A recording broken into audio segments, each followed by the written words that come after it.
nih, gue posisinya nomor 25, tapi ternyata pas gue hitung ternyata urutan gue tuh bukan di kursi yang urutan nomor 25, tapi ternyata mereka ngacak lagi. Jadi itu memang buat mengantisipasi biar jangan sampai ada orang yang kayak bikin strategi gitu ya. Misalnya gue sama teman gue 25, teman gue 26, terus gue udah ngatur strategi nih, kayaknya kita dekat lokasi duduknya sehingga nanti bisa lah kode-kodean gitu. Jadi mungkin gitu, mungkin ya. Jadi pas itu kita agak mikir-mikir lagi di posisi mana, sehingga akhirnya buat gampangnya langsung tanya ke panitia nomor 25 di mana gitu. Ya udah akhirnya dikasih tahu, oh lokasi di sini. Teman gue yang nomor 26 ternyata lokasinya di ujung depan, dan itu memang jauh banget lokasinya dari perkiraan kita semula. Habis itu ketika sudah masuk ke dalam ruangan, semuanya sudah duduk. Waktu itu kita langsung dibacain kayak tata tertib kayak gitu ya, dibacain tata tertib. Habis itu semua orang udah kelihatan kayak tegang gitu ya.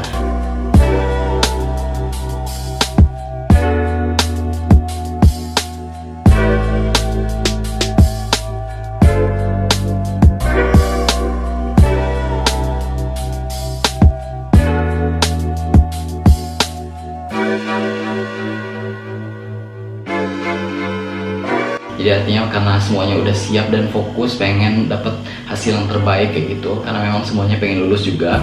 Akhirnya tepat waktu banget. Jadi waktu itu disampaikan bahwa jadwal awalnya mulai 7.30 itu akhirnya dimundur jadi jam 8.30. Jadi pas 8.30 tank itu langsung kita disuruh untuk mulai ujian.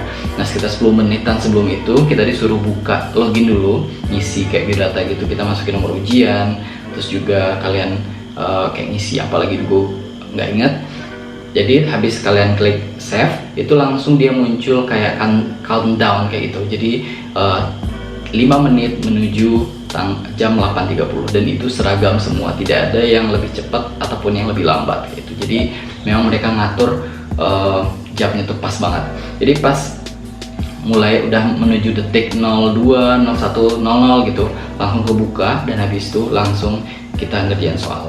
Dan soalnya seperti yang pernah gue sampaikan juga, soalnya itu untuk tes SIMAK UI itu ada 2, yaitu yang pertama TPA atau tes potensi akademik, dan yang kedua TOEFL.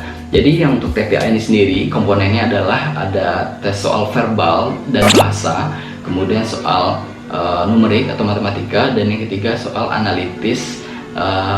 Analitis. Jadi ada 3, verbal, numerik, dan analitis. Nah soal ini jumlahnya gue agak lupa ingat. Seingat gue kalau numerik itu 30 jumlahnya, verbal ini 20, kemudian yang analitik 20. Dan itu semuanya pada saat kalian ngerjain soal itu, masing-masing bagian ini kalian nggak bisa balik ke bagian yang sebelumnya gitu. Jadi misalnya kalian lagi ngerjain soal yang verbal, kalian nggak bisa langsung loncat ke numerik. Namun ketika selesai waktunya kalian masuk ke numerik, kalian nggak bisa balik atau loncat balik ke verbal untuk ngerjain yang soal yang kosong itu tuh nggak bisa.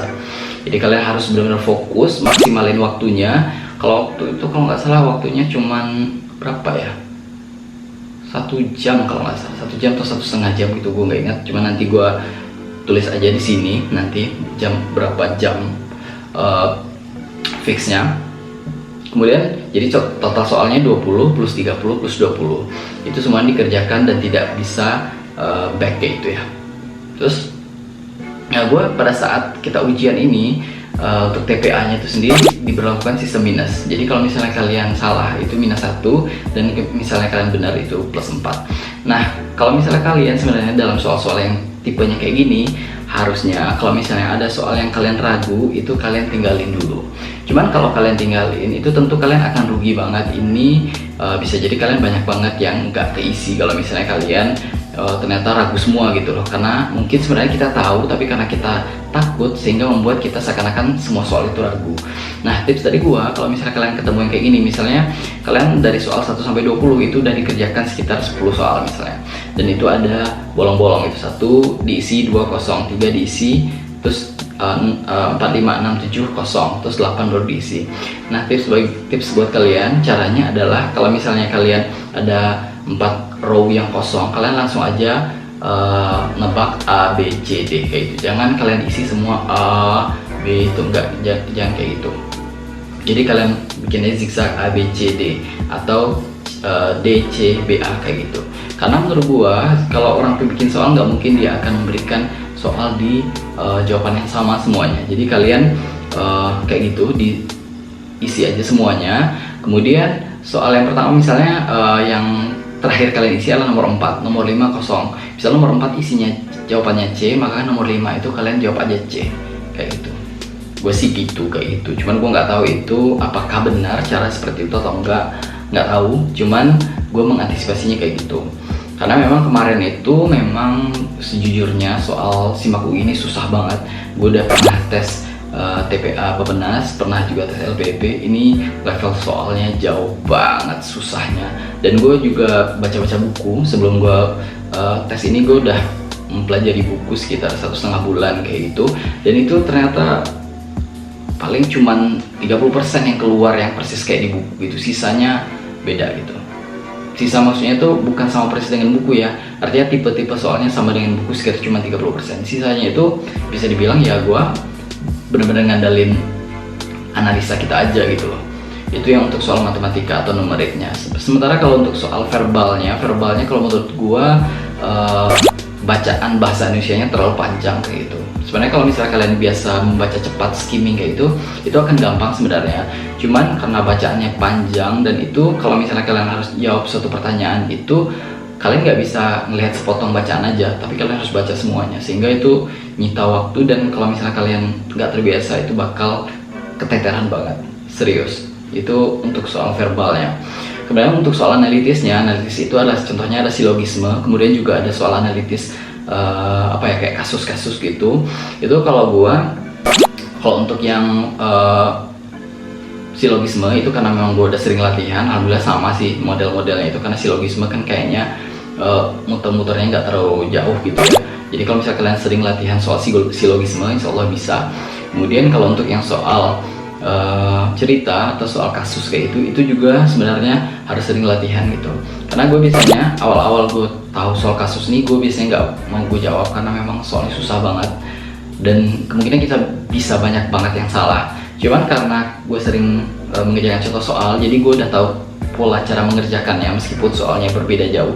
Tapi kita udah tahu trik-triknya kayak gimana gitu. Misalnya soal cerita tentang pembangunan rumah gitu. Rumah ini berdekatan dengan rumah sini beda dua rumah dengan rumah sini. Itu kalian tinggal bikin skemanya aja di kertas gitu, sehingga kalian tinggal milih sesuai dengan pertanyaannya kayak gitu. Kemudian selesai mengerjakan soal yang tadi itu, kalian klik tombol finish kalau misalnya kalian selesai. Kalau misalnya kalian masih belum selesai juga, kalian maksimalin waktunya. Tapi biasanya orang-orang nggak sampai selesai karena udah keburu waktunya habis. Cuman saran gua, kalian harus maksimalin waktu yang ada, dan itu benar-benar setiap detik itu berharga banget. Jadi kalian usahakan jangan sampai ada soal yang tertinggal untuk kalian baca, karena ada juga beberapa soal yang sepertinya mudah gitu loh. Jadi jangan sampai kalian lewatin semua karena kalian pikir semuanya susah, tapi kalian lihat juga ternyata ada kok soal yang mudah gitu, dan itu bisa kalian jadikan alat untuk buat naikin nilai kalian secara keseluruhan. Dan kemudian selama tes itu kalian nggak boleh izin keluar ya. Jadi kalau misalnya ke toilet itu kalian dikasih waktu sebelum ujian. Tapi kalau misalnya kalian udah mulai ujian itu kalian tidak diizinkan ke toilet, apapun alasannya, nggak boleh kayak gitu. Nah habis selesai ujian kita keluar, itu ada istirahat sekitar setengah jam kayak gitu. Gue balik ke tempat-tempat duduk kayak gitulah ya. Jadi gue duduk di situ, gue baca lagi. Kebetulan waktu itu gue ada foto beberapa materi TOEFL, skill TOEFL gitu kan ada kan. Jadi gue ada beberapa skill yang menurut gue sih masih agak kurang paham gitu. Akhirnya gue foto dan itu yang gue baca sedikit-sedikit. Paling juga cuma berapa skill gitu yang gue baca waktu itu, karena waktunya juga cuma sisa setengah jam. Akhirnya setengah jam itu pas jam 11 itu akhirnya dipanggil untuk masuk ke ruangan lagi dan mengerjakan soal TOEFL. Dan gue waktu itu pas mengerjakan soal TOEFL, gue pikir ini soal TOEFL-nya bakal seperti soal TOEFL yang ITP gitu, karena gue pada bulan Juli tahun 2019 kemarin juga tes TOEFL untuk pertama kalinya, dan gue rasa soal ITP udah lumayan susah, tapi alhamdulillah nilai gue lumayan bagus gitu, di atas 550. Cuman ternyata pada saat gue lihat tes TOEFL-nya si UI ini, gila itu susah banget, susah parah banget. Susahnya tuh gue susah memberikan memberikan penjelasan gitu. Yang pertama, kosakatanya itu kosakata yang asing, yang benar-benar bukan kosakata yang gampang atau biasa kita lihat gitu ya, sering kita dengar gitu. Kemudian juga bacaannya itu bacaan yang panjang, jadi nggak cuma ngisi titik-titik Budi titik-titik in her room, misalnya Budi is sleeping in his room, misalnya kayak itu, nggak kayak gitu. Tapi dia bikin soalnya yang panjang banget dengan kosakata yang panjang. Kalian bisa bayangin sendiri gitu gimana susahnya. Terus juga bacaan pada saat reading. Jadi dalam soal TOEFL-nya si UI ini cuman ada 2 subkategori ya, jadi reading sama structure gitu. Dan itu walaupun nggak ada listening itu ternyata susah banget. Yang readingnya gue ingat itu bacaannya itu bisa 3 atau 4 paragraf itu, dan itu paragraf panjang-panjang dan materi yang berat. Tuh, itu benar-benar menyita tenaga banget, tapi memang kalian harus selalu berdoa gitu loh. Karena gue terus terang waktu pas ujian kemarin itu gue ngerasa persiapannya udah lumayan walaupun belum 100%, tapi ternyata pada saat gue pelaksanaan ujian seakan-akan persiapan gue tuh cuma 10%. Karena memang banyak materi itu yang nggak sesuai dengan apa yang gue pelajari gitu, saking susahnya. Karena memang kata orang-orang, sesusah apapun, sebanyak apapun pelajaran atau buku-buku soal yang kalian pelajari, SIMAK UI pasti lebih susah. Itu SIMAK UI pasti lebih susah. Gue nggak mendahului siapapun, tapi memang kebanyakan orang bilangnya kayak gitu. Jadi ya kayak itu. Jadi pas bahasa Inggris memang dia nggak ada nilai minus kayak gitu. Dan ya udah, kalau misalnya ada yang kosong ya kalian tebak aja. Terus juga yang paling susahnya ini di SIMAK UI ini menurut gue sih, tapi ini benar-benar kayak untuk batasan psikologisnya ya. Jadi nggak ada opsi A, B, C, D, E, nggak ada kayak itu. Dia cuma strip kayak itu, strip sama panah, sehingga kalian nggak bisa logikakan kalau misalnya nomor 1 A, nomor 2 pasti A juga, nggak bisa, karena dia cuma panah-panah semua. Jadi kita nggak ada visualisasi A, B, C, D, E, itu nggak ada gitu. Nah, jadi habis selesai bahasa Inggris yang TOEFL ini, akhirnya gue keluar ketemu sama teman gue, dan gue pusing banget.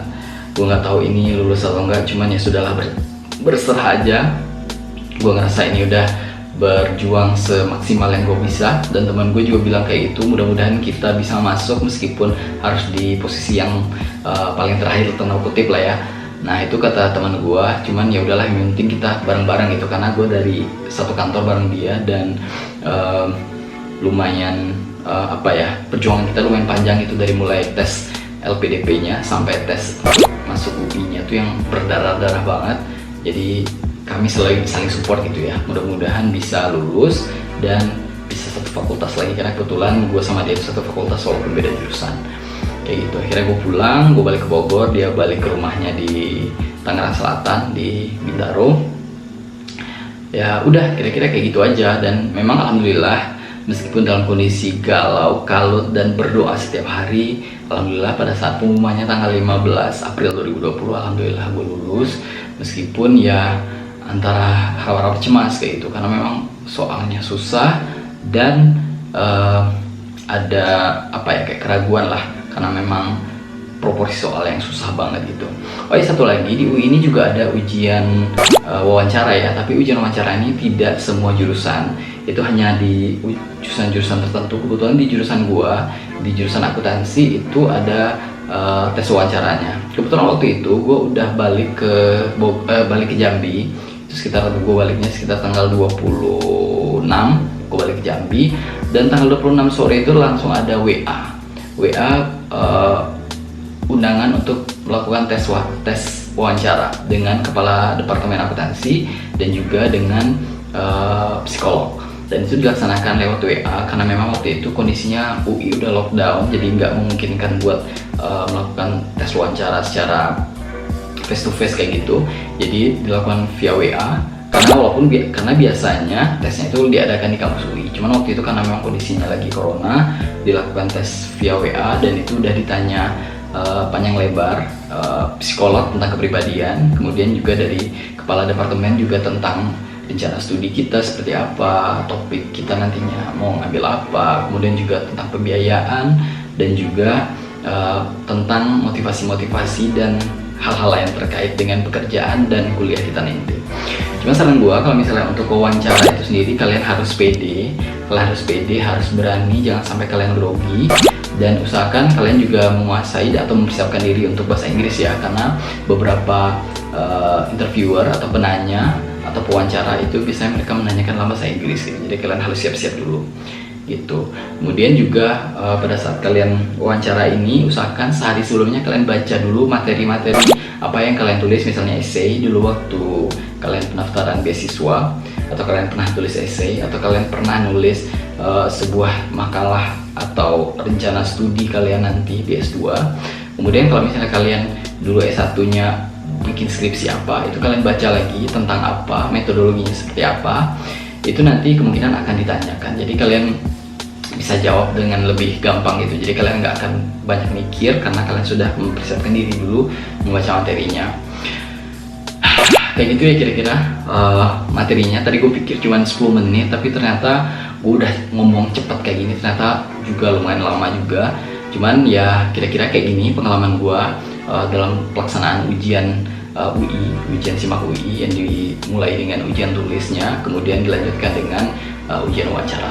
Jadi buat kalian yang ingin melakukan tes SIMAK UI, baik itu yang gelombang 2 nanti bulan Juli ataupun yang gelombang 3 sekitar bulan Oktober atau bulan November, gue ucapin selamat mempersiapkan diri dan semoga kalian sukses.